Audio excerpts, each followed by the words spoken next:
Sénégal plonge aux campagne agricole, campagne agricole 2024. Sud continue de révéler à sa une, l'État, l'État sonne la rupture. De quoi s'agit-il exactement? Vox Populi pour sa part d'indiquer, campagne de production agricole 2024, l'État, l'État met un budget record, record de 120 milliards de francs CFA. Et annonce la rupture après 310 milliards. Après 310 milliards de francs CFA de dépenses peu productives, on est où là? C'est l'interrogation qui s'imposerait au regard de cette actualité. Mais l'actualité de Tribune quotidienne, gravite également autour de la campagne agricole et la distribution, des semences. Et là, il convenait de retenir que Tchahan Faké tape à les guernes, tac. Surtout que Tribune quotidienne révèle les forces de défense et de sécurité désormais impliquées.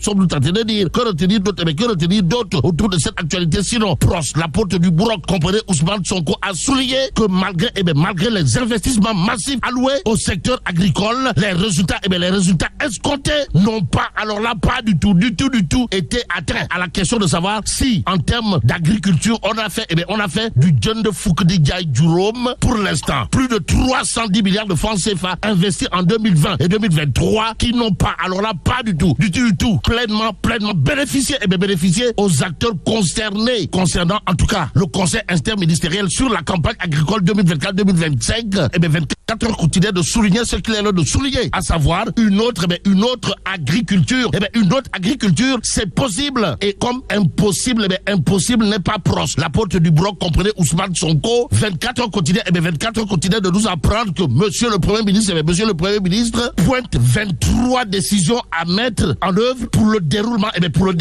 de la campagne de production agricole. Aussi, il demande, proche, la porte du Broc, comprenez Ousmane Sonko, demande la sensibilisation de la BCAO et du Conseil des ministres de l'Union sur la nécessité d'adapter dans les meilleurs délais possibles la réglementation prudentielle applicable aux banques et établissements financiers ainsi qu'aux institutions de microfinance aux spécificités du secteur agricole, renseigne 24 heures quotidiennes ce matin.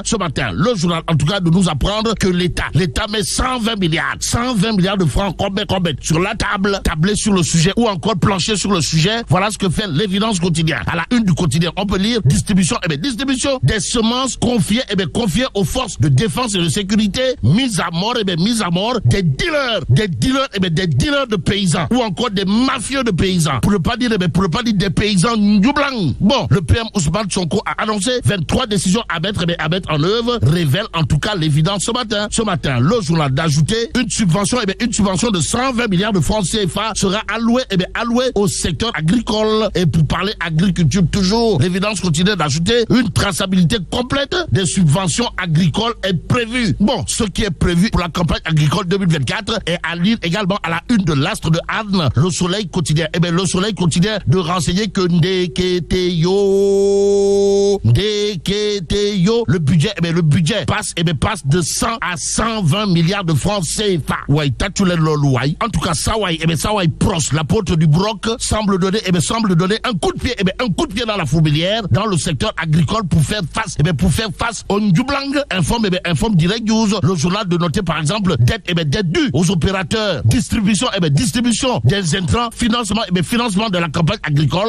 Ousmane Sonko acte la rupture. Bon, désormais, les ressources et moyens consentis à l'agriculture iront directement à ceux qui la pratiquent. Aussi, plus de 310 milliards de francs CFA ont été investis entre 2020 et 2023, mais fouras d'Adechidine. D'après Direct News qui nous informe, ces ressources n'ont pas pleinement bénéficié aux acteurs agricoles concernant toute autre chose. Direct News d'informer la refonte des mécanismes inclut un virage vers la digitalisation du système de distribution des intrants agricoles. Aussi, les forces de défense et de sécurité vont se charger de la distribution des semences et des engrais.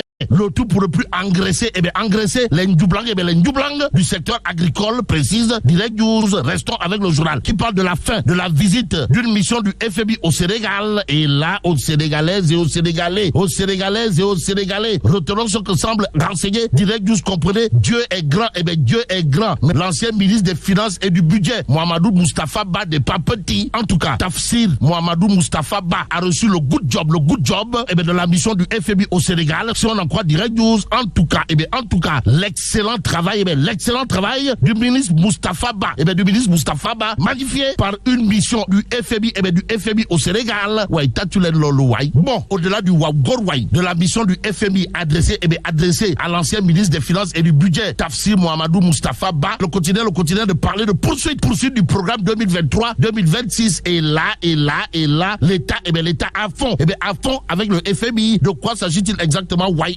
le quotidien de révéler 320 milliards de réserves laissées par Macky Sall. En tout cas, le FMI annonce un taux de croissance de 7,1%. D'après le quotidien qui ajoute que l'institution de Bretton Woods suggère une réforme sur la grille tarifaire de l'électricité. D'où le titre électrique de l'As quotidien. Le journal, en tout cas, d'évoquer une histoire de départ ou Gaïdé, arrivée Mousse. Vous le déconnez? Wallahi talaï. Bon, fin d'une mission du FMI à Dakar. Les nouvelles autorités endossent le PSE. Watel, bilaï wallahi. D'où l'intérêt pour nous de prendre le peuple quotidien. Le journal de révéler le projet bon pour la poubelle. Le projet bon pour la casse. Le projet claironné et tambouriné, ça et là, envoyé à Mbebus. Bon, Thomas et Sonko font allégeance au PSE devant le FMI. Bon, sommes-nous tentés de dire. En attendant, ce que dit Dakar Times ce matin ne souffre aucun doute. De quoi s'agit-il? Dakar Times de parler d'une étude sur la corruption dans le secteur foncier, histoire de nous renseigner qu'en réalité des réalités, madame, le mal est dans l'administration.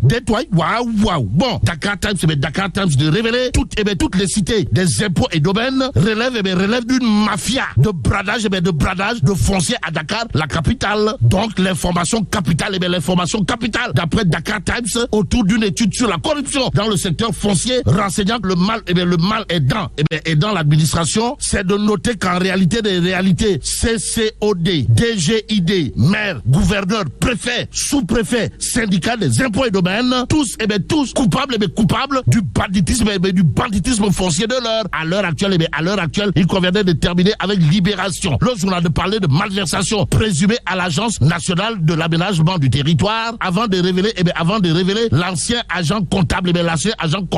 S'offre 33 chèques. Action-réaction. La Cour des comptes exige Raking Taf et Johnny le remboursement de la totalité des montants détournés. Bon, l'ancien agent comptable de l'Agence nationale de l'aménagement du territoire qui s'offre 33 chèques. 33 chèques. Mais là, tu es dong de Tei Allah. Bon, que Dieu préserve le Sénégal.